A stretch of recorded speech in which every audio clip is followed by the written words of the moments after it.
So sometimes when we're at a customer, we hear, well, the temperature doesn't really change that much, does it? I mean, we're controlling it at the room where the drum is. That's always at 80 degrees. So how much can it really change when it leaves the drum?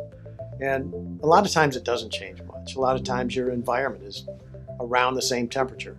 But as that environment changes, even from morning to night or season to season, you're going to see bigger differences in the temperature of your material, and that will ultimately become a different viscosity, which manifests itself in a whole different spray pattern than you want.